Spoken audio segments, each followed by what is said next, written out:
Hello students, एक बार फिर आपका स्वागत है आपके अपने YouTube चैनल एके क्लासेस पर। प्यारे बच्चों, इससे लास्ट वीडियो के अंदर हम आपको क्लास 12 का चैप्टर नंबर 6 अवकलज के अनुप्रयोग की एक्सरसाइज 6.5 के कुछ क्वेश्चंस करा चुके थे बच्चों। जो क्वेश्चंस रह गए हैं हम आज उन्हें कराने वाले हैं। अब जो बच्चों हम क्वेश्चंस कराने जा रहे हैं और इससे पिछले वीडियो लेक्चर में जो हमने आपको क्वेश्चंस दिए थे बच्चों, इस चैप्टर से यही इंपॉर्टेंट क्वेश्चंस बनते हैं। अगर कहा जाए कि इस चैप्टर नंबर 6 के अंदर सबसे इंपॉर्टेंट एक्सरसाइज कौन सी है तो वो यही है बच्चों। और उनमें भी क्वेश्चन पूछे सबसे ज्यादा इंपॉर्टेंट कौन से हैं तो बच्चों ये क्वेश्चन नंबर जो लॉन्ग हैं आपके, जो 20 से क्वेश्चन स्टार्ट हुए हैं आफ्टर 20, तो ये 20 से लेकर 26 तक के सभी क्वेश्चन बहुत इंपॉर्टेंट है। और आप किसी भी model paper, practice set paper, previous year के एग्जाम्स पेपर उठा के आप देखिएगा बच्चों, हर सेट में लगभग आपको यहीं से क्वेश्चन मिलने वाला है। इस चैप्टर से एक लॉन्ग क्वेश्चन यहीं से 8 नंबर का बच्चों जरूर पूछा जाता है। तो आप इन सभी क्वेश्चंस को अच्छे से प्रिपेयर कर लीजिएगा, ठीक है बच्चों, और ध्यान से समझिएगा, ठीक है। हर पॉइंट क्लियर होगा विदाउट टेंशन, आप आराम से बस समझिएगा, ठीक है बच्चों। और प्लीज यार बच्चों, वीडियो को ज्यादा से ज्यादा शेयर किया करो। हर बच्चा कम से कम 20 से 25 लोगों को शेयर किया करो, व्हाट्सएप स्टेटस पे लगाया करो यार प्लीज। इतना तो आप हमारे लिए कर ही सकते हैं ना। तो ज्यादा से ज्यादा बच्चों वीडियो को शेयर कीजिए, ठीक है। 5 मिनट लगती हैं बस शेयर करने में, ज्यादा कुछ नहीं। उसके बाद आप आराम से वीडियो देख सकते हैं, ठीक है बच्चों। चलिए बच्चों, आइए देखते हैं अब जो क्वेश्चंस आपके रह गए। तो बच्चों क्वेश्चंस को सबसे पहले है मेन पढ़ना, ध्यान से पढ़ें, क्या क्या दे रखा है उसको समझें, उसके अकॉर्डिंग आगे काम करें, ठीक है बच्चों। तो देखिए क्वेश्चन नंबर जो आपका आज चलने वाला है वो 21 चलने वाला है, क्योंकि 20 तक हम लास्ट वीडियो सेशन में करा चुके हैं बच्चों आपको। तो देखिए 21 में क्या है, 100 सेंटीमीटर क्यूब आयतन वाले डिब्बे सभी बंद बेलनाकार और लंबवृत्तीय डिब्बों में से न्यूनतम पृष्ठ क्षेत्रफल वाले डिब्बों की बेमाएं ज्ञात कीजिए। यानी 100 सेंटीमीटर क्यूब वाले आयतनाकार 100 सेंटीमीटर वाले आयतन वाले बेलनाकार डिब्बे हैं, ठीक है बच्चों। और इन डिब्बों में से न्यूनतम मतलब कम से कम पृष्ठीय क्षेत्रफल वाले डिब्बे की बेमाएं बतानी है यहाँ पर, ठीक है बच्चों। तो उस डिब्बे की बेमाएं क्या होगी बच्चों, तो वो होगा इसकी जो है त्रिज्या और ऊंचाई। चलिए तो सबसे पहले जो दे रखा है उसकी बात करते हैं पहले बच्चों हम, ठीक है। तो क्वेश्चन नंबर 21 है, यहाँ पर जो गिवन है बच्चों पहले हम उसकी बात कर लेते हैं। तो देखिए बच्चों यहाँ पर जो गिवन है पहले वो लिख लेते हैं। क्वेश्चन नंबर है आपका 21 और यहाँ दे रखा है बच्चों डिब्बे का आयतन, बेलनाकार डिब्बे का आयतन। तो बेलनाकार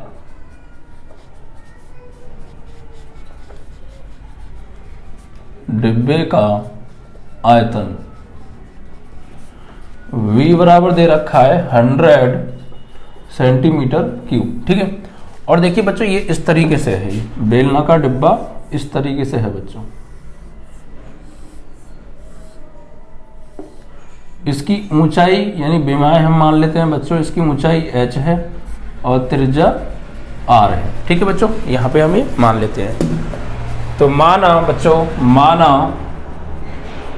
बेलनाकार डिब्बे की ऊंचाई बराबर h और त्रिज्या बराबर r सेंटीमीटर में है बच्चों ये, ठीक है। अब हमें दिया क्या है बच्चों, आयतन दे रखा है। बेलनाकार डिब्बे का आयतन दिया है हमें 100 सेंटीमीटर क्यूब। और एक आयतन हम भी जानते हैं बच्चों, बेलन का क्या होता है, पाई r स्क्वायर h, 10th में आपने पढ़ा होगा, ठीक है। तो दोनों ही आयतन बेलन के हैं तो दोनों आपस में क्या हो जाएंगे, बराबर बच्चों। तो बेलनाकार डिब्बे का आयतन क्या होता है बच्चों, पाई r स्क्वायर h, और एक हमें आयतन दे रखा है 100, तो दोनों क्या हो जाएंगे, बराबर। यहाँ आयतन की जगह लगा दो जो दिया है 100, और ये भी बेलन का आयतन है, तो दोनों आयतन आपस में बराबर। यहाँ से बच्चों आप इसकी हाइट निकाल लो, क्या निकाल लो, हाइट। तो उसके लिए क्या करना पड़ेगा, आपको इसको डिवाइड में भेजना पड़ेगा। तो 100 upon pi is equal to h, ये आ गई आपकी हाइट, ठीक है बच्चों। और r स्क्वायर हो रहे हैं ना, पाई r स्क्वायर डिवाइड में आ गया। इसको बना दो आप इक्वेशन नंबर फर्स्ट। अब बच्चों कितने कैसे डिब्बे काटने, इसने कहा है न्यूनतम पृष्ठीय क्षेत्रफल के, ठीक है। न्यूनतम पृष्ठीय क्षेत्रफल, कम से कम कुल पृष्ठीय क्षेत्रफल के। तो डिब्बे का कुल पृष्ठीय क्षेत्रफल क्या होगा यहाँ पे, बेलनाकार डिब्बे का कुल पृष्ठीय क्षेत्रफल, कुल पृष्ठीय क्षेत्रफल, इसको हम एस ले लेते हैं बच्चों, टोटल सरफेस एरिया। क्या होता है कुल पृष्ठीय क्षेत्रफल बेलन का? बेलनाकार डिब्बे का कुल पृष्ठीय क्षेत्रफल, बेलन का वक्र पृष्ठ और दोनों वृत्तीय सरों का क्षेत्रफल अगर जोड़ देंगे तो कुल पृष्ठीय क्षेत्रफल बन जाएगा। यानी वक्र पृष्ठ तो होता है 2 पाई आर एच और दोनों वृत्तीय सरों का क्षेत्रफल पाई आर स्क्वायर, एक का होता है, लेकिन 2 से गुणा कर देंगे तो दोनों का हो जाएगा। ठीक है, अब देखिए बच्चों यहां पर s बराबर, यहां पे h की वैल्यू लगा दो समीकरण 1 से, तो 2 पाई आर और इंटू h की वैल्यू क्या है 100 upon pi R square and plus 2 pi R H. तो बच्चों पाई से कट गया पाई और देखिए आर से इसकी पावर कट गई, तो बचा क्या भाई, तो s बराबर 2 का मल्टीप्लाई करेंगे बच्चों 100 में, तो कितना हो गया 200 और डिवाइड बाई आर बचा and plus 2 pi R H, sorry ये 2 पाई आर एच नहीं 2 पाई आर स्क्वायर है ना, 2 पाई आर स्क्वायर। ठीक है, तो 2 पाई आर स्क्वायर। ठीक है, अब देखिए बच्चों यहाँ पे हम क्या करने वाले हैं, यहाँ पर आप बच्चों इसका जो है अवकलन कीजिए। क्या कीजिए, अवकलन, यानी s बराबर ये 200 तो है, इस r को ऊपर लेके आएंगे तो r की पावर -1 और यहाँ 2 पाई आर स्क्वायर हो गया। ये बच्चों आ गया इसका पृष्ठीय क्षेत्रफल। अब इसमें आपको क्या करना है, ये आपका फंक्शन बन गया बच्चों, यहाँ से क्या बन गया फर्स्ट फंक्शन, जबकि उसने कहा था पृष्ठीय क्षेत्रफल क्या है न्यूनतम है, तो पृष्ठीय क्षेत्रफल 2 पाई आर एच यानी वक्र पृष्ठ प्लस 2 पाई आर स्क्वायर दोनों वृत्तीय सरों का क्षेत्रफल। इसमें हमने एच की वैल्यू लगा दी और सॉल्व करके ये एस आ गया, एस मतलब पृष्ठीय क्षेत्रफल जो न्यूनतम है वो आ गया। अब यहाँ से बच्चों इसका क्या करना है, स्टेप यूज करनी है, एक बार अवकलन फिर 2 बार अवकलन, फिर आर के मान के लिए D S over D R is equal to 0 ऐसे करना है। आगे का काम वही है जो पीछे हम करते आए हैं। तो सबसे पहले अब क्या करेंगे बच्चों, इसका अवकलन कीजिए। तो यहाँ पे आर के रेस्पेक्ट में होगा, तो आर के सापेक्ष अवकलन करने पर तो एस का क्या होगा भाई, डी एस अपॉन आर के सापेक्ष है तो D R is equal to 200 तो है एक्स की पावर एन का, तो एन एक्स की पावर n-1, ठीक है, प्लस 2 पाई तो कांस्टेंट है आर स्क्वायर का 2r और फिर r का 1, तो ds ओवर dr बराबर ये हो गया माइनस के 200 r की पावर -2 और प्लस ये हो गया 4 पाई r। ठीक है, अब इसका पुनः अवकलन करेंगे। क्या करेंगे, पुनः अवकलन यहां कर लेते हैं। पुनः r के सापेक्ष अवकलन करने पर तो क्या होगा d2s ओवर dr2 बराबर, यहां पर इसका मल्टीप्लाई में करेंगे तो माइनस r की पावर -2 आगे करेगा तो ये हो जाएगा प्लस के 400 और r की पावर n-1, ठीक है, और प्लस ये 4 पाई तो कांस्टेंट है, r का हो जाएगा 1, तो d2s ओवर dr2 बराबर ये हो गया 400 r की पावर -3 प्लस 4 पाई। ठीक है, ये हो गया 2 बार अवकलन। अब इसके बाद क्या करेंगे बच्चों, r के मान के लिए ds ओवर dr बराबर 0 रखने पर अगली स्टेप ये तो होती है, तो r के मान के लिए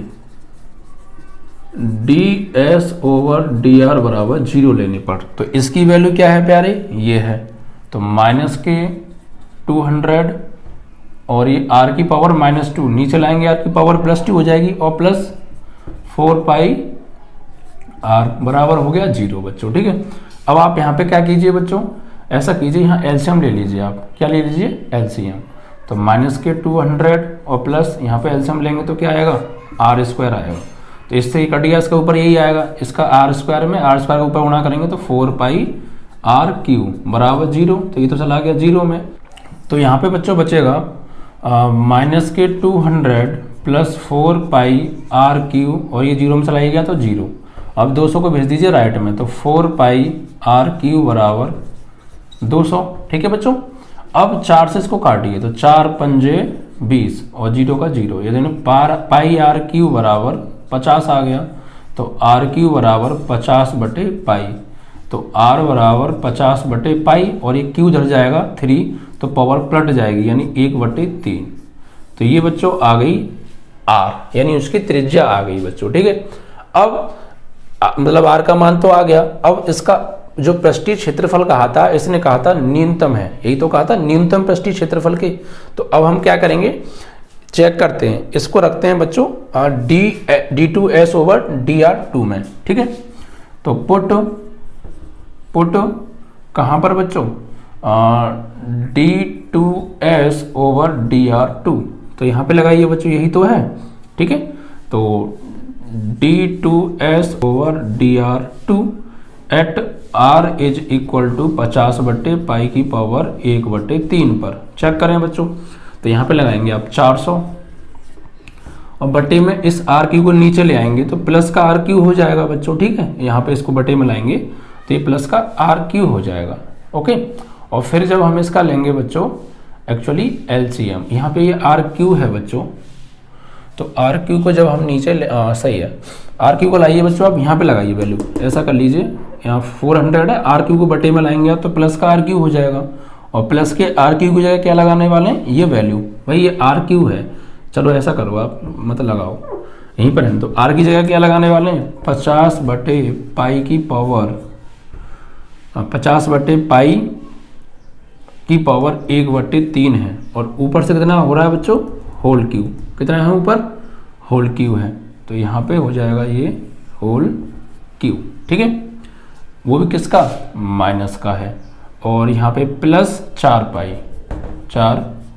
ठीक है, अब इसको सॉल्व करते हैं, तो भाई देखो इससे तो ये कट जाएगा, तो 400 हो गया, और यहाँ बचा 50/पाई की पावर कट के 1 बचा, वो भी किसका, माइनस का 1 बचा बच्चों, माइनस का 1, और प्लस 4 पाई।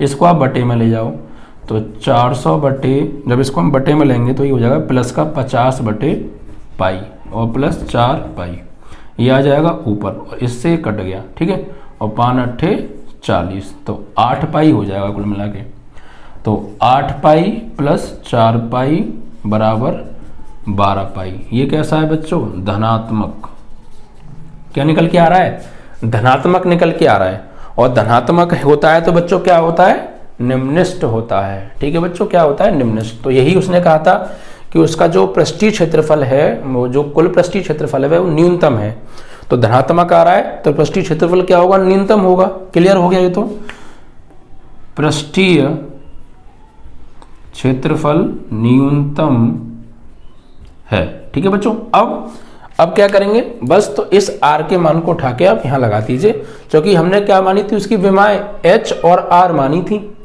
उसकी विमाएं क्या है, h और r, तो h तो r तो आ गई, h और निकालना है तो यहाँ पे लगा दीजिए r के मान को। ठीक है, तो यहाँ पे आप लिखेंगे r का मान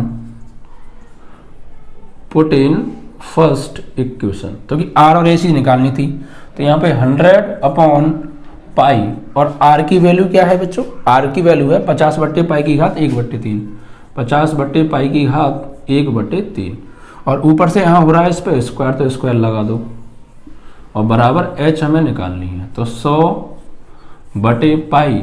बच्चों ऐसे भी तो कर सकते हैं, देखिए आपने रूल पढ़ा हुआ a की पावर b की पावर c है, होल c, तो हम इसको a की पावर c को अंदर और b को बाहर कर सकते हैं, घातांक नियम, घातांक रूल होते हैं बच्चों ये, तो ऐसे ही हम यहाँ भी कर सकते हैं। इस 1/3 को ले जाएं बाहर और 2 को ले आए अंदर, तो 50/पाई 2 आ जाएगा आपका अंदर, होल स्क्वायर बन गया, और उसके ऊपर 1/3 इसकी पावर। अब इसका स्क्वायर अलग कर दो, बराबर h, तो 100 तो है, बटे में पाई, 50 को 2 बार लिखेंगे, 50 × 50, और नीचे पाई को पाई × पाई, और ऊपर से पावर 1/3। ठीक है बच्चों, अब देखिए यहाँ पर हम क्या करने वाले हैं, इसको सॉल्व कीजिए, इसके फैक्टर कीजिए बच्चों, क्या कीजिए, इसके फैक्टर करो। तो 50 के जो फैक्टर होंगे वो क्या होंगे बच्चों, देखिए 50 के जो फैक्टर होंगे, तो 100 तो है ऊपर, ठीक है, और ये पाई अंदर। अब इसके फैक्टर करो, 50 के फैक्टर करो, 5 दूनी 5 25 दूनी 50, ठीक है, और ऐसे इसके, तो कितना हो जाएगा, 5 × 5 × 2, ठीक है, और उसकी पावर 1/3, और बटे पाई × पाई, तो बच्चे जोड़े बन गए। देखो 1/3 है तो घनमूल निकालेंगे तो जोड़ा बनेगा यहाँ से, 5 का एक और एक, 5 का जोड़ा बन गया बच्चों। किसका जोड़ा बन गया? 5 का जोड़ा बन गया। ठीक है, तो अब देखिए हम क्या करेंगे, 5 का जोड़ा बन गया, 2 का नहीं बना, तो जिसका बन गया उसे बाहर निकाल लो। तो 100/π तो है, यहाँ से इन 2 5 और इस 1 5 से मिलकर 1 5 आ जाएगा बाहर। भाई 3 3 के जोड़े बनाते हैं घनमूल में, तो इन 3 5 से मिलकर 1 5 बाहर आ गया। अंदर क्या बचा? 2 और 5 गुणा 2, यानी 2 पंजे 10, 10 दूनी 20 बचा। 20/π² की पावर 1/3। 5 से इसे काट दो, 20 पंजे 100, तो 20 पंजे 100, तो 20 बार कटा बच्चों, तो 20/π और ये हो गया 20/π² की पावर 1/3। आप चाहें तो इसे और सॉल्व कर सकते हैं, अदरवाइज आप यूं ही रहने दें, तब भी कोई प्रॉब्लम नहीं है। ये आ गई बच्चों आपकी h की वैल्यू। ठीक है, ऐसे आप काम करिए। तो सॉल्यूशन करने को तो अभी ये 1/3 जो पावर है इसको आप अलग अलग कर दीजिए। इसको अगर आप अलग अलग करेंगे तो और अलग अलग हो जाएगा। और आप कहते हैं कि नहीं हमें तो यहीं छोड़ना है, तो कोई प्रॉब्लम नहीं है, आप यहीं पर भी छोड़ सकते हैं एज यू विश। ठीक है, क्योंकि कैलकुलेशन तो होने को तो आप कितनी भी कर दें, लेकिन आप सिर्फ उतना सॉल्व कीजिए जितना वो हो सके, ज़्यादा आप चक्कर में ना पड़ें बच्चों। ठीक है, आई होप कि यही आपकी बुक में आंसर होगा बच्चों। तो आपको बस ये थोड़ा सा यहाँ पे जो कैलकुलेशन है वो थोड़ा ध्यान से करनी है। और देखिए आपको ज़्यादा भी सॉल्व नहीं हो रहा तो कोई दिक्कत नहीं है, क्योंकि कैलकुलेशन ही ऐसी, आप पीछे भी इसको थोड़ा छोड़ सकते हैं, कोई दिक्कत नहीं है। ठीक है, तो ये उसकी बेमाएँ आ गई। एक तो बेमाएँ आ गई उसकी r बराबर 50/π 1/3 और एक आ गई 20/π और 20/π² की power 1/3 and this is your answer. ठीक है, ऐसे आप इसको करने वाले हैं, विदाउट एनी प्रॉब्लम आपका ये हो जाने वाला है बच्चों। ठीक है, चलिए तो ये क्वेश्चन आपका हो गया कंप्लीट, यानी कौन सा? 21वां। थोड़ी सी भी दिक्कत आया करे ना बच्चों, वीडियो को रिपीट करके देख लिया करो। ठीक है, हर चीज़ समझ में आएगी और जल्दबाजी नहीं करनी है। ठीक है बच्चों, जल्दबाजी बिल्कुल भी नहीं करनी है।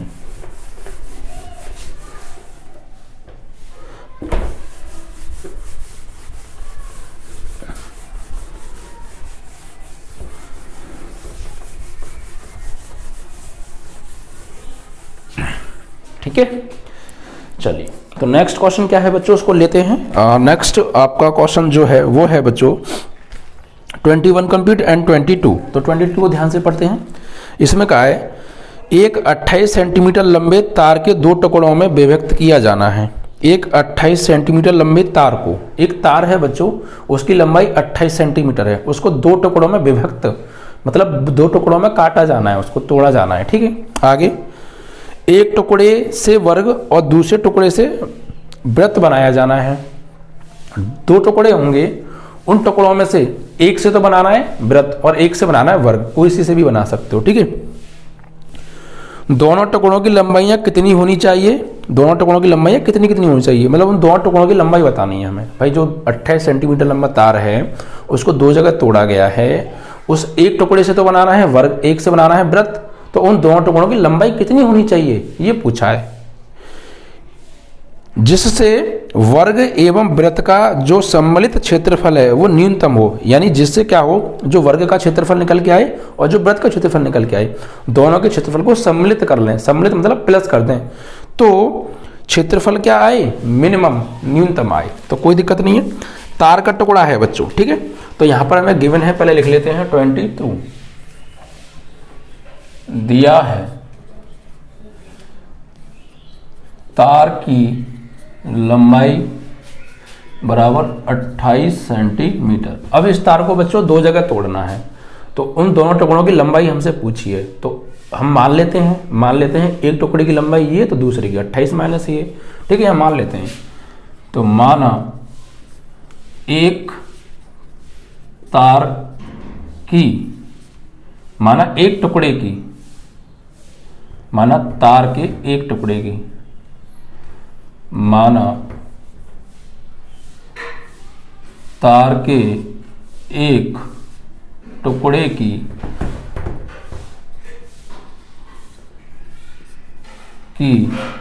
लंबाई बराबर मान लीजिए आप x मान लो। ठीक है, तार का जो एक टुकड़ा है वो x सेंटीमीटर का हमने मान लिया।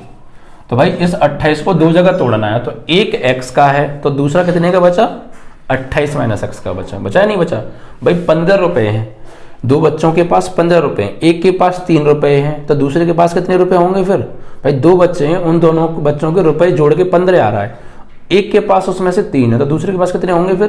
15 माइनस 3 यानी 12, तो 15 माइनस 3 ही तो लिखेंगे आप। तो ऐसे ही एक टुकड़े की लंबाई x, तो दूसरी कितनी होगी? 28 माइनस x, ठीक है। तो दूसरे बच्चों में दा थोड़ा ऐसे ही बनाता हूं ना, ठीक है। दूसरे टुकड़े की लंबाई बराबर 28 माइनस एक्स सेंटीमीटर, ठीक है। ये हो गया आपका, दोनों टुकड़ों की लंबाई आ गई। अब ये बोल रहे हैं इन दोनों में से किसी भी एक टुकड़े से एक वर्ग बनाना है और एक वृत्त बनाना है, और उनके क्षेत्रफल का जो सम है, योग है, वो न्यूनतम होना चाहिए। तो देखिए चलो मान लेते हैं भाई, जब हम एक टुकड़े से मान लो वृत्त बनाएंगे, भाई मान लो x टुकड़ा है, x से हमको वृत्त बनाना है, तो जब भाई वृत्त बनाएंगे तो तार से कैसे बनाएंगे? तार कहाँ लगेगा वृत्त बनाने में? सिर्फ उसकी परिधि पर लगेगा तार। भाई जब वृत्त बनाएंगे तार से, तो तार कहाँ लगेगा? वृत्त की परिधि पे तो लगेगा। इट मीन्स उस तार की लंबाई जो ये x सेंटीमीटर है, इससे वृत्त बनाएंगे तो इसकी लंबाई कहाँ, ये जो x मीटर तार है ये कहाँ लगेगा? सिर्फ और सिर्फ परिधि पर लगेगा। तो परिधि पर लगे तार की लंबाई और इस तार की लंबाई क्या होगी? बराबर होगी या नहीं होगी? ठीक है, तो यहां पर लिखेंगे x सेंटीमीटर तार से वृत्त बनाने पर बने वृत्त की परिधि, जो वृत्त की परिधि होगी वो बराबर होगी x तार की लंबाई के। होगी या नहीं होगी? क्योंकि x सेंटीमीटर तार से ही तो बनाया गया है, तो वो x सेंटीमीटर तार पूरा लगा दिया होगा परिधि में, तो परिधि की लंबाई और x सेंटीमीटर तार, ठीक है। इट मीन्स वृत्त की परिधि क्या होती है भाई? यहाँ पे मान लेंगे वृत्त की परिधि होती है 2 पाई r, ये तो होती है वृत्त की परिधि, और ये लंबाई किसके बराबर होगी? इस x सेंटीमीटर तार की। तो यहां से वृत्त की त्रिज्या निकाल लो, तो r बराबर x बटे 2 पाई। हम त्रिज्या ही क्यों निकाल रहे हैं? क्योंकि हमें वृत्त का और वर्ग का क्षेत्रफल कहा है, तो वृत्त का क्षेत्रफल निकालने के लिए पहले हमारे पास वृत्त की त्रिज्या होनी चाहिए, तो इसीलिए हमने वृत्त की परिधि और वृत्त की उस तार की लंबाई जिससे वृत्त बनाया गया है को बराबर रखे, वहां से वृत्त की त्रिज्या निकाल ली, इतना, ठीक है बच्चों। अब यहां से वृत्त का क्षेत्रफल निकालो, वृत्त का क्षेत्रफल तो क्या होता है? वृत्त का क्षेत्रफल पाई आर स्क्वायर, तो पाई आर की वैल्यू कितनी है? x बटे 2 पाई का स्क्वायर। इट मीन्स दैट की पाई x स्क्वायर और बटे 2 का वर्ग 4 और पाई का पाई स्क्वायर, पाई से पाई की पावर कट गई तो x स्क्वायर बटे 4 पाई। ये आ गया वृत्त का क्षेत्रफल सेंटीमीटर स्क्वायर में, ये सेंटीमीटर था, ठीक है बच्चों। कोई दिक्कत? कोई दिक्कत नहीं। अब देखिए ये एक टुकड़ा था x, इससे बनाया गया था वृत्त, तो वृत्त की परिधि बराबर इस टुकड़े की लंबाई, वहां से हमने वृत्त की त्रिज्या निकाल ली और फिर वृत्त का क्षेत्रफल निकाल लिया। अब जो दूसरा टुकड़ा बचा है 28 माइनस एक्स, इससे क्या बनाना है? इससे बना लेते हैं फिर वर्ग। तो वर्ग जब बनाएंगे तार से, तो तार कहाँ कहाँ लगेगा भाई? जब वर्ग बनाएंगे तो तार यहाँ लगेगा, यहाँ लगेगा, यहाँ लगेगा, यहाँ लगेगा, ये तार लगेगा। मतलब ये अगर वर्ग है तो ये वर्ग का क्या हो गया? चारों भुजाओं को जोड़ देंगे तो परिमाप आ जाएगा। तो जो चारों भुजाओं का जो परिमाप होगा वो किसके बराबर होगा? इस तार की लंबाई के बराबर होगा जो तार यहाँ पे लगा है चारों ओर। तो तार कितना लगा है? 28 माइनस एक्स, क्योंकि 28 माइनस एक्स सेंटीमीटर लंबे तार से वर्ग बनाएंगे तो ये पूरा का पूरा तार यहाँ लगाना पड़ेगा हमें। तो इस लगे तार की लंबाई और इस वर्ग का परिमाप चारों भुजाओं का योग क्या होगा? बराबर होगा, ठीक है। तो हम यहाँ पे लिखेंगे 28 माइनस एक्स सेंटीमीटर लंबे तार से वर्ग बनाने पर वर्ग का परिमाप बराबर होगा 28 माइनस एक्स सेंटीमीटर तार की लंबाई के। तो वर्ग का परिमाप क्या होता है भाई? वर्ग का परिमाप होता है 4 गुणा भुजा, और एक परिमाप ये भी हो जाएगा फिर 28 माइनस एक्स। यहां से वर्ग की भुजा निकालो, तो भुजा कैसे निकालेंगे? 4 को भेज दो बटे में, तो 28 माइनस एक्स बटे 4, ठीक है भाई। तो ये आ गई वर्ग की भुजा। अब हमने वर्ग की भुजा क्यों निकाली, क्योंकि वर्ग का क्षेत्रफल निकालना है। तो वर्ग का क्षेत्रफल निकालने के लिए वर्ग की भुजा का होना आवश्यक है, क्योंकि वर्ग का क्षेत्रफल भुजा स्क्वायर होता है। ऐसे ही वहाँ पे हमने रेडियस इसलिए निकाली थी क्योंकि क्षेत्रफल निकालना है, और वृत्त का क्षेत्रफल निकालने के लिए त्रिज्या आवश्यक थी। ठीक है, तो वर्ग की भुजा आ गई। अब यहाँ से निकालो वर्ग का क्षेत्रफल। तो वर्ग का क्षेत्रफल, ठीक है, तो क्या होगा, भुजा स्क्वायर, वर्ग का क्षेत्रफल क्या होता है प्यारे, भुजा का वर्ग, साइड स्क्वायर। तो भुजा है 28 माइनस x/4 का वर्ग। ठीक है, आप चाहे तो इस 4 का अलग अलग भी भाग दे सकते हैं। तो 28/4 माइनस x/4 का वर्ग, 4 सत्ते 28, तो आप ले सकते हैं 7 माइनस x/4 का वर्ग सेंटीमीटर स्क्वायर। ये आ गया वर्ग का क्षेत्रफल। अब हमसे ये कहा है बच्चों, बुक को आप ध्यान से पढ़िएगा, बुक का पढ़ना बहुत जरूरी है। बुक में हमसे कहा है कि जो वृत्त का क्षेत्रफल है उसको और जो वर्ग का क्षेत्रफल है उसको, दोनों का जोड़ दें। ठीक है, सम्मिलित कर दें, सम्मिलित मतलब मिलाना, जोड़ना, दोनों को जोड़ दें तो जो क्षेत्रफल है वो क्या हो जाता है, न्यूनतम हो जाता है, क्षेत्रफल न्यूनतम हो जाता है। तो प्रश्नानुसार यहाँ पे काम करेंगे हम बच्चों, क्या करेंगे, प्रश्नानुसार। प्रश्नानुसार यहाँ पे कहा है कि वृत्त का क्षेत्रफल, वृत्त का क्षेत्रफल प्लस वर्ग का क्षेत्रफल, वृत्त का क्षेत्रफल प्लस वर्ग का क्षेत्रफल का को सम्मिलित यानी प्लस कर दें तो क्या हो जाता है, क्षेत्रफल न्यूनतम, क्या हो जाता है, न्यूनतम हो जाता है। अच्छा, इस न्यूनतम को हम कुछ मान लें, भाई क्षेत्रफल न्यूनतम हो रहा है तो इसको ए नाम दे दें, क्योंकि क्षेत्रफल की बात हो रही है तो एरिया ए, और ये न्यूनतम हो जाता है तो इसको हमने मान लिया, माना ए, बराबर वृत्त का क्षेत्रफल क्या निकाला है प्यारे, हमने वृत्त का हमने क्षेत्रफल निकाला है x²/4 पाई, तो x²/4 पाई, और प्लस वर्ग का क्षेत्रफल 7 माइनस x/4 का होल स्क्वायर। ठीक है, ये हो गया। अब ये आपकी बन गई यहाँ से एक तरीके से फंक्शन बन गया। ये क्या बन गया, फंक्शन। अब इसका एक बार अवकलन x के सापेक्ष, फिर 2 बार अवकलन, फिर वही काम करना है आपको। ठीक है, और आपको ये निकालना है, x की लंबाई निकालनी है, वो यहाँ लगा देंगे तो दोनों टुकड़ों की लंबाई आ जाएगी। टुकड़ों की लंबाई पूछिए हमसे। ठीक है, तो यहाँ से अब हम क्या करने वाले हैं, यहाँ से अब आप क्या कीजिए, इसका अवकलन कीजिए बच्चों, इसको समीकरण 1 बना लो। ठीक है, समीकरण 1 का x के सापेक्ष अवकलन। तो भाई a का क्या होगा, सॉरी x के सापेक्ष कर रहे हैं ना, यस, तो a का करेंगे x के सापेक्ष, तो dA/dx बराबर, यहाँ 1/4 पाई तो कांस्टेंट है, x का क्या होगा 2x, 1/4 पाई कांस्टेंट, x² का 2x, एंड प्लस इसको अंदर वाले को अपने मन में x मानो, x की पावर n, तो n आगे गिरेगा, x की पावर n-1। ठीक है, और फिर अंदर वाले का दोबारा करेंगे तो 7 तो कांस्टेंट है, इसका 0 हो जाएगा, और माइनस x का 1/4, तो 7 तो कांस्टेंट है 0 और x का 1 और बटे में 4 है ये। अब इसको थोड़ा सॉल्व कर लें तो भाई 2 दूनी 4, तो dA/dx बराबर x/पाई बचा, x/2 पाई बचा, 2 पाई, एंड प्लस इसका अंदर गुणा करेंगे 7 दूनी 14, और ये ऊपर गुणा करेंगे तो 2x/4। ठीक है, और ये इनटू में क्या बचा, माइनस के 1/4 और बचा प्यारे, तो 2 दूनी 4, तो dA/dx बराबर x/2 पाई, इस माइनस 1/4 को ले लो आगे, और क्या बचा 14 माइनस x/2। अब इसका पुनः अवकलन करो, पुनः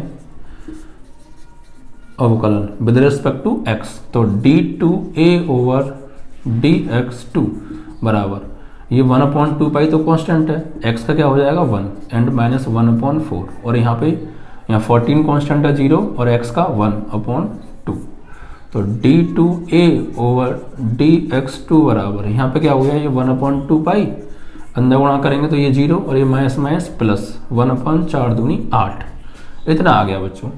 तो ये तो आ रही है बच्चों वैल्यू पॉजिटिव आ रही है। ठीक है, तो वैसे भी यहाँ तो निम्नलिखित ही होगा। क्लियर। अब बच्चों हमसे क्या कहा है, अब r की उसकी x की वैल्यू निकालनी है, भाई d2A/dx2 आ गया। अब r के मान, x के मान के लिए, सॉरी x के मान के लिए क्या करेंगे, dA/dx dx बराबर 0, तो d ओवर dx की वैल्यू क्या है, ये रही, लगाओ x बटे 2 माइनस इसका अंदर गुणा करेंगे तो माइनस के 14/4 और माइनस माइनस प्लस के x बटे 4 दूनी 8 बराबर 0। यहाँ से x का मान निकालो, तो इसको भेज दो आप राइट में, ठीक है, इसको आप भेज दीजिए राइट में।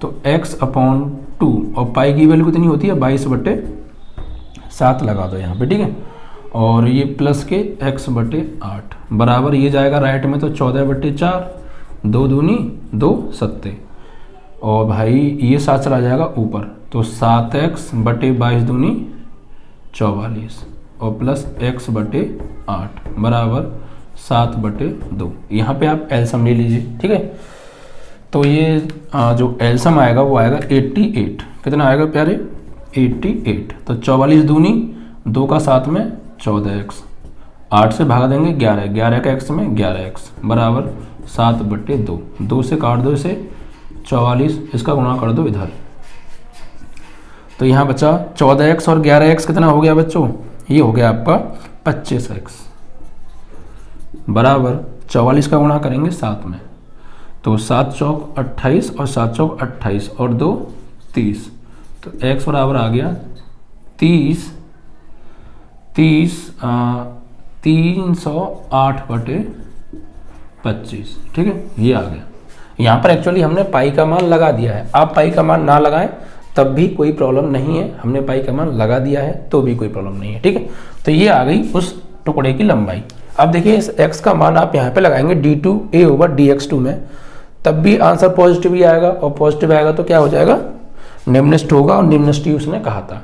अब इस x बराबर 308/25 पर निम्नलिखित आ रहा है, तो यही हमारा x का मान हो गया। अब इस x के मान को कहाँ लगा देंगे हम, यहाँ पर, तो a टुकड़े की लंबाई तो आ गई 308/25, यहाँ पे लगा दीजिए तो दूसरे की आ जाएगी। अब एक बार आप यहाँ पे देख लीजिएगा, मैंने यहाँ पे पाई का मान लगा दिया, हो सकता है किताब में ना लगाया हो, तो वो कोई दिक्कत नहीं है, आप लगा भी सकते हो, नहीं भी आप स्वतंत्र हैं, ठीक है बच्चों।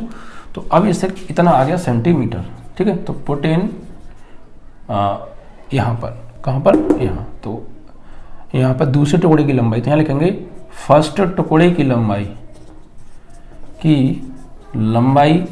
x बराबर 308/25 सेंटीमीटर, और दूसरे टुकड़े की लंबाई यानी कितनी है, 28 माइनस x, तो 28 माइनस x की वैल्यू कितनी है, 308/25। तो यहाँ पर एलसम ले लीजिए आप चाहें तो, ठीक है, तो एलसम आएगा 25, तो 25 अट्ठे 200, 25 दूनी 50 और 20 हासिल थे 70, 700 माइनस 308, तो घटाएंगे तो कितना आएगा प्यारे, 10 में से 8 गया 2, 9 में से 0 गया 9, यहाँ बचा 6, 6 से 3 गया 3/25, इतने सेंटीमीटर। दूसरा टुकड़ा आ गया 392/25, ठीक है। तो बस आप पूरा सॉल्यूशन करेंगे तो आपका फाइनली आंसर ये है, और आप इतना कर सकते हैं कि पॉइंट वाइज निकाल लें, इसको डिवाइड कर दें, ठीक है, तो आपका आंसर जो है आ जाने वाला है। तो ये आ गई दोनों टुकड़ों की लंबाई, और आपको जांच करनी है कि हमारा सवाल सही है या नहीं है। तो देखिए क्या कीजिए, इन दोनों टुकड़ों को जोड़ लीजिए, और जोड़ के 28 सेंटीमीटर आना चाहिए, क्योंकि दोनों को टुकड़े किए गए हैं, तो दोनों टुकड़ों को वापस जोड़ेंगे तो उतना ही लंबा आना चाहिए ना। तो आप चेक भी कर सकते हैं बच्चों यहाँ पर, तो देखिए आप चेक करेंगे तो इन्हें जोड़ दीजिए, यानी कि 308/25 प्लस 392/25, तब आप इनको जोड़ेंगे बच्चों, तो 2 8 और 2 10, 10 का 0, 9 और 0 9 और एक हासिल 10, 10 का 0, फिर 3 और 3 6 और एक 7 आ गया ना भाई, 8 और 2 10, 9 और एक 10 और एक हासिल 9 और एक हासिल 10, 10 का 0, फिर एक 3 और 3 6 और एक 7 बटे नीचे आएगा बच्चों 25, और 25 से आप इसको जो है काटिए बच्चों, तो क्या 28 आ रहा है या नहीं ये देख लीजिए आप। तो 5 से काटेंगे इसको, तो ये कटेगा 5 से कटेगा, 5 से या 25 से ही काट दो डायरेक्ट, 25 से भाग देंगे 70 में, तो 25 दूनी 50, 25 दूनी 50, कितने बचे 20 बचे, 200 हो गया, 25 अट्ठे 200 सेंटीमीटर। आगे नहीं आ गया, 25 से जब आप 700 को काटेंगे तो 28 बार कटेगा, इट मीन्स ये हमने दो टुकड़े माने थे, एक टुकड़े की लंबाई आ गई 360/25, दूसरे की 392/25। अब इन दोनों को जोड़ेंगे तो वापस वही 28 सेंटीमीटर आ सी, तो जोड़ के हमने देखा वापस 28 ही आ रहा है। इट मीन्स आपकी जो सवाल का आंसर है यानी जो टुकड़ों की लंबाई है वो करेक्ट है। अब आप एक बार ये चेक कर लीजिएगा, किताब में पाई का मान नहीं भी लगाया हो सकता है, तो पाई की फॉर्म में आंसर आ रहा होगा, वो भी सही है। ये आपका फाइनली फुल्ली सॉल्व है बच्चों, ठीक है। तो इस तरीके से आपका ये क्वेश्चन नंबर 22 भी कंप्लीट हुआ। ओके, चलिए अब इसके बाद बढ़ेंगे बच्चों क्वेश्चन नंबर 23 पे।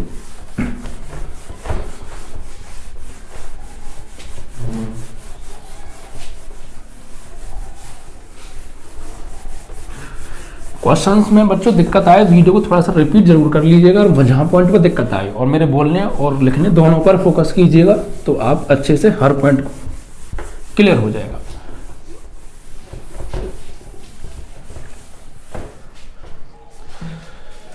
अब बच्चों नेक्स्ट क्वेश्चन की ओर बढ़ते हैं। नेक्स्ट क्वेश्चन है बच्चों 23।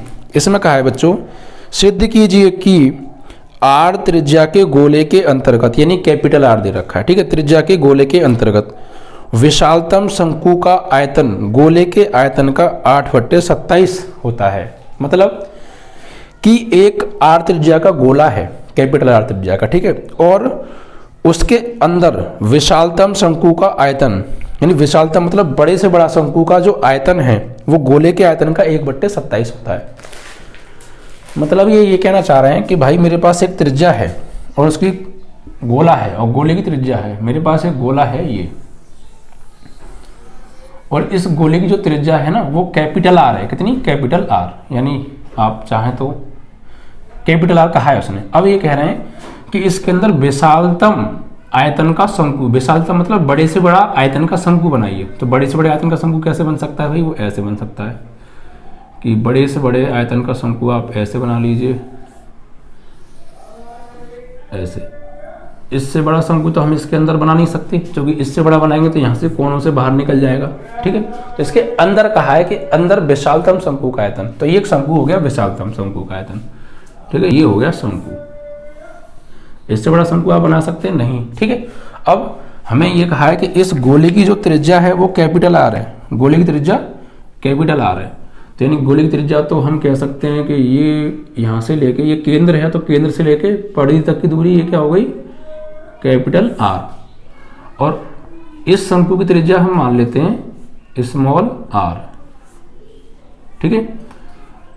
अब इसको अगर हम इससे मिला दें, ठीक है, और देखो एक त्रिज्या अगर हम इसको इससे मिला दें तो ये भी तो गोले की त्रिज्या ही होगी, कैपिटल आर। इसको नाम दे दो भाई ओ, इसको नाम दे दो आप ए, इसको आप नाम दे दो बी, इसको नाम दे दो सी। यहाँ तक कोई समस्या है तो आप मुझे बताइए। देखिए केंद्र से लेके परिधि तक की दूरी, गोले की कैपिटल त्रिज्या आर दे रखी है, या केंद्र से लेकर परिधि तक की दूरी ये भी तो त्रिज्या होगी, क्योंकि ये भी केंद्र से लेकर परिधि तक की दूरी है। शंकु हमने काट लिया बच्चों, इसमें विशालतम शंकु का आयतन। अब इस शंकु की त्रिज्या हमने क्या मान ली? ये आर मान ली, स्मॉल आर। यहाँ से लेके यहाँ तक शंकु की त्रिज्या हो गई स्मॉल आर, ठीक है। और हमने इसको इससे मिला दिया। अब देखिए यहाँ पर कुछ चीजें को हम ले लेते हैं, क्योंकि इसमें कहा विशालतम शंकु का आयतन, शंकु का आयतन। तो शंकु का आयतन की बात हो रही है, तो शंकु का आयतन निकालने के लिए क्या चाहिए? पाई आर स्क्वायर एच, यानी शंकु की आर चाहिए और शंकु की एच चाहिए। तो शंकु की एच क्या होगी? यहाँ पर शंकु की जो एच होगी, इसको ऐसा कीजिए आप एक्स मान लीजिए, यहाँ पर ओ बी ये ना, इसे एक्स मान लो, इसको क्या मान लो आप? यहाँ से यहाँ तक एक्स मान लो, ठीक है। तो ये चीजें लिख लेते हैं थोड़ा डिटेल में, ठीक है। क्वेश्चन नंबर है आपका ये 23। दिया है आर त्रिज्या वाला गोला, ठीक है, और यहां पर हम मानेंगे जिसके अंदर विशालतम शंकु है, जिसके अंदर विशालतम आयतन का शंकु है, कोण है बच्चों, ठीक है। अब इस शंकु के लिए हम मानेंगे, माना शंकु की त्रिज्या बराबर आर, ठीक है, ठीक है। अब देखिए तथा शंकु की लंबवत ऊंचाई, शंकु की लंबवत ऊंचाई क्या मान लेते हैं बच्चों, हम स्मॉल h मान लेते हैं। लंबवत ऊंचाई कौन सी होगी शंकु की, बी ए या ए बी कह सकते हैं आप, ये टोटल लंबाई, ठीक है। अब बच्चों चित्रानुसार आप देखिए, यहां से चित्रानुसार क्या देखेंगे आप चित्रानुसार, शंकु की जो ऊंचाई है ए बी वो दो जगह बच्चों डिवाइड, यानी यहां पर लिखेंगे शंकु की ऊंचाई h बराबर क्या होगी बच्चों, ए बी यानी ए ओ प्लस ओ बी, ए ओ प्लस ओ बी, और ए ओ की जो वैल्यू है वो है कैपिटल आर, और जो ओ बी की वैल्यू है वो है x, यानी r प्लस एक्स हो जाएगी। इज दैट क्लियर, ठीक है। और त्रिज्या तो r है ही। अब देखिए बच्चों, एंड तथा ओ ए ओ या ओ सी, ए ओ बराबर ओ सी बराबर कैपिटल आर। देखिए ए ओ कह दो या ओ सी कह दो, दोनों क्या होंगी, त्रिज्या होंगी गोले की, ठीक है। अब देखिए बच्चों गौर दीजिएगा, ये जो है ये एक ट्रायंगल बन गया बच्चों, राइट एंगल ट्रायंगल, ये वाला, यहाँ पर अगर ये 90 का कोण, क्योंकि लंबवत ऊंचाई है तो ये बन गया right angle triangle. Triangle B C O, यहां लिखेंगे समकोण त्रिभुज BCO में पाइथागोरस प्रमेय से, क्योंकि भाई हमें शंकु के आयतन की बात कही गई है, तो शंकु का आयतन में h चाहिए और r चाहिए, तो h तो हमने निकाल ली, r और निकालेंगे वो निकलेगी पाइथागोरस थ्योरम, ठीक है। इसमें आप लगाइए पाइथागोरस थ्योरम, तो ये एक समकोण त्रिभुज का काम करेगा ये वाला। तो ये राइट एंगल ट्रायंगल है, तो 90 के सामने वाला कर्ण और ये लंब और ये आधार हो जाएगा। तो पाइथागोरस थ्योरम क्या होती है कि कर्ण का स्क्वायर, कर्ण का वर्ग बराबर आधार का वर्ग प्लस लंब का वर्ग। तो कर्ण क्या है भाई इसमें, ओसी, ओसी का स्क्वायर बराबर आधार कितना है इसमें, बीसी, बीसी का स्क्वायर, और लंब हो गया इसमें बीओ का स्क्वायर। तो ओसी हमें दे रखा है कैपिटल आर, भाई ओसी कितना दे रखा है, कैपिटल आर, ओसी कैपिटल आर, तो स्क्वायर तो स्क्वायर लगा दो, बीसी कितना है स्मॉल आर, और बीओ हमने माना है एक्स स्क्वायर। तो यहाँ से हम निकाल लेते हैं बच्चों इसकी रेडियस, तो इस आर स्क्वायर को इसको भेज दीजिए आप इधर, तो यहाँ से निकल के आएगी बच्चों, आर स्क्वायर तो है, इसको इधर लाएंगे तो माइनस के एक्स स्क्वायर बराबर आर स्क्वायर, ठीक है। तो यहाँ से आर स्क्वायर की वैल्यू आ गई है, इसको डाल दीजिए आप समीकरण नंबर 2 और इसको डाल दीजिए आप समीकरण नंबर 1। तो ये हमारे पास जो है, आप चाहें तो इस स्क्वायर को इधर भी भेज सकते हैं, तो रूट में वैल्यू आ जाएगी, कोई दिक्कत नहीं है, ठीक है। तो ये आपके पास किसकी वैल्यू आ गई बच्चों, ये आपके पास आ गई उस शंकु की त्रिज्या भी आ गई, त्रिज्या का वर्ग यानी निकाल भी सकते हैं यहाँ से आप चाहें तो आर बराबर आप इसको इधर लाएंगे तो अंडर रूट में R square minus X square बराबर स्मॉल आर। तो शंकु की त्रिज्या भी आ गई और शंकु की ऊंचाई भी आ गई। अब गोले के अंदर से विशालतम आयतन का शंकु काटा गया है, तो शंकु का आयतन क्या होगा बच्चों, शंकु का आयतन विशालतम है, ये कहा है उसने, ठीक है बच्चों। यहाँ लिखेंगे शंकु का आयतन विशालतम है, तो मान लेते हैं आयतन मतलब V बराबर क्या होता है शंकु का आयतन, 1/3 पाई आर स्क्वायर एच। तो यहाँ पर बच्चों वैल्यू लगाइए, तो V बराबर 1/3 पाई, R की वैल्यू क्या है प्यारे बच्चों, तो जो R स्क्वायर की वैल्यू है डायरेक्ट लगा दीजिए, क्या है capital R square minus X square, और इंटू H की वैल्यू क्या है, H की वैल्यू है R प्लस एक्स। यहाँ तो कोई समस्या, सिर्फ हमने इस आयतन में H की वैल्यू लगाई है और R स्क्वायर की वैल्यू लगाई है। अब यहाँ पे बच्चों क्या करेंगे आप, फर्स्ट सेकंड रूल लगा दीजिए। तो ये तो देखो पूरा फर्स्ट हो गया आपका, और ये पूरा मान लीजिए आप सेकंड, किसी को भी फर्स्ट सेकंड मान सकते हैं। तो यहाँ लिखेंगे आप x के सापेक्ष अवकलन करने पर, तो भाई v का होगा dv ओवर dx, और ये 1/3 पाई हो गया कांस्टेंट। और फर्स्ट सेकंड रूल लगा रहे हैं, तो पहले को छोड़ा तो ब्रैकेट लगा लेते हैं, पहले को छोड़ा यानी R square minus X square को छोड़ा, दूसरे का अवकलन, तो इसका अवकलन करेंगे भाई, तो आर तो कांस्टेंट है ये 0 और एक्स का 1, और फिर प्लस दूसरे को छोड़ा अब इसका अवकलन करेंगे तो आर स्क्वायर अंदर इसमें क्या है कांस्टेंट, एक्स स्क्वायर का क्या हो जाएगा 2x। ठीक है बच्चों, इस तरीके से। अब थोड़ा सॉल्व कर लेते हैं। तो dv/dx बराबर 1/3 पाई तो है। यहाँ पर देखिए एक का गुणा इसमें करेंगे तो ये आएगा R square minus X square, और यहाँ पर -2 का अंदर गुणा करेंगे तो माइनस के 2xr या 2rx भी लिख सकते हैं, 2rx लिख लीजिए। ठीक है, r का गुणा -2x में करेंगे तो माइनस के 2 और ये r और ये x, और -2x का इसमें करेंगे तो माइनस के 2x का x में एक्स स्क्वायर। क्लियर बच्चों? अब इसका पुनः अवकलन कर दीजिए आप। तो पुनः अवकलन करने पर तो ऊपर ले लेते हैं यहाँ पर d2v/dx2 बराबर यहाँ पर 1/3 पाई तो कांस्टेंट है बच्चों। यहाँ पर देखिए आर स्क्वायर का अवकलन करेंगे तो 0 और माइनस एक्स स्क्वायर का क्या हो जाएगा 2x। ठीक है, -2r को कांस्टेंट है और x का अवकलन 1 हो जाएगा, और यहाँ पर माइनस के 2 कांस्टेंट x स्क्वायर का क्या होगा 2x।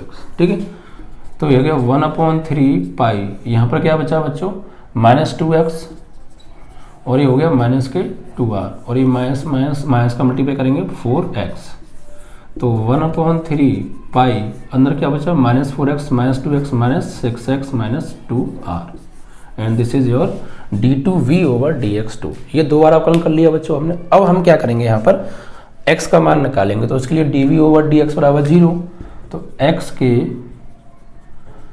मान के लिए dv/dx बराबर 0, तो dv/dx की वैल्यू क्या है बच्चों, dv/dx की वैल्यू हमने ये निकाली है, यहाँ से निकालते हैं। तो रखिए बच्चों इसकी वैल्यू क्या है 1/3 pi in bracket R square minus X square -2rx और माइनस के 2x स्क्वायर बराबर 0। तो ये तो पूरा पार्ट 0 में गया, तो क्या बचा, ये बचा यहाँ पे R square minus X square और माइनस के 2rx माइनस 2x स्क्वायर बराबर 0।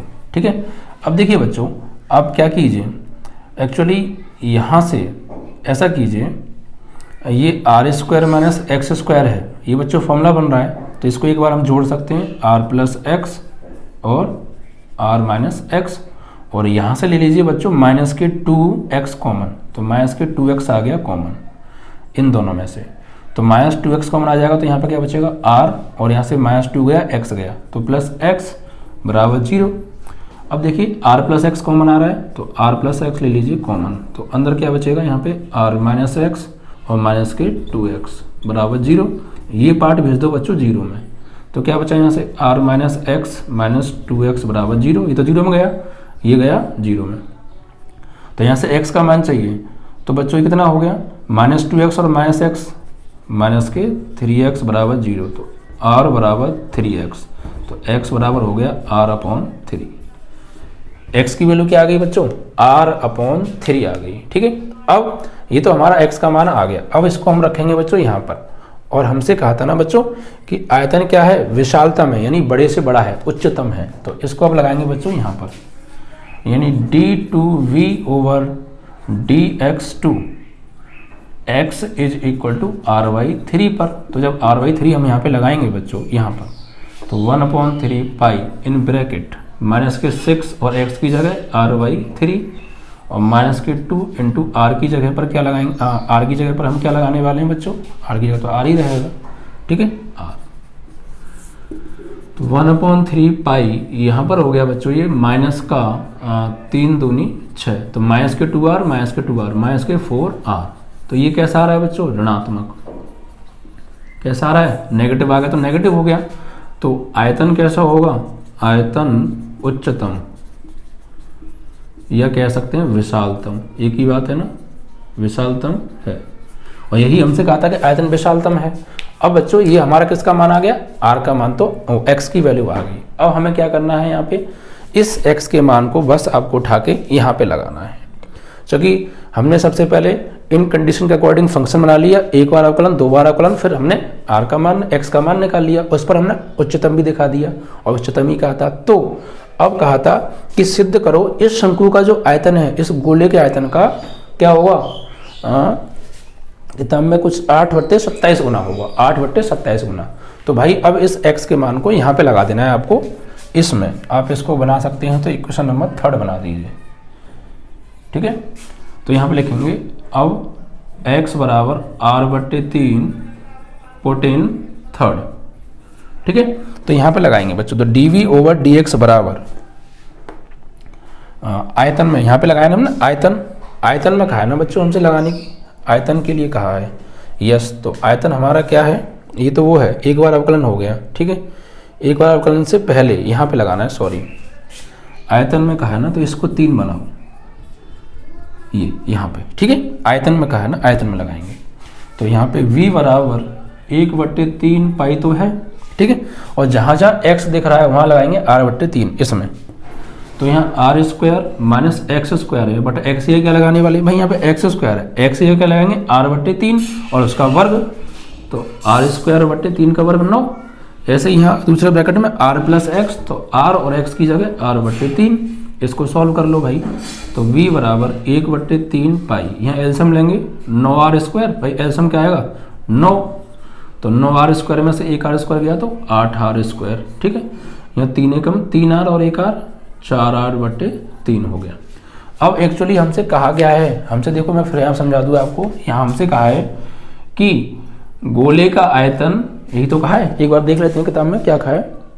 गोले के आयतन का, शंकु का आयतन गोले के आयतन का 8/27 गुना।